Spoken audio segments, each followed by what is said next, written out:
Ok les amis, alors faites très attention parce que ce genre de comparatif, ça peut être rapidement très trompeur. Alors oui, le raisin, ça contient naturellement du glucose et du fructose. Et oui, c'est sûr que si tu en abuses et que tu manges énormément, tu peux arriver à certains grammages de sucre élevés. Mais là, ce qui me dérange ici, c'est que mettre 80 grammes de sucre au même niveau que les sucres d'un Snickers, simplement parce que dans les deux cas, on écrit sucre, c'est oublier quand même une notion essentielle en nutrition. Dans un fruit entier, le sucre, il arrive avec de l'eau, des fibres, des micronutriments et même des composés bioactifs. Donc non, 80 grammes de sucre provenant de raisin, ça ne devient pas automatiquement pire que 25 grammes de sucre provenant d'un Snickers. Ça ne veut pas dire que tu peux manger du raisin à volonté, ça peut poser problème. Et ça ne veut pas dire non plus que le Snickers, il est interdit. En plus, moi j'adore ça.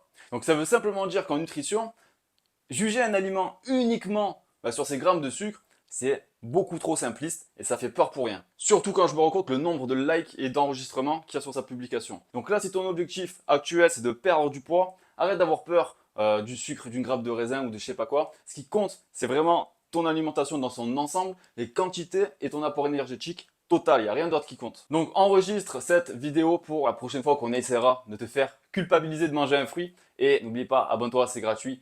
Si tu veux perdre du poids sans supprimer tous les aliments que tu aimes. C'était ton coach Anto. Ciao, ciao.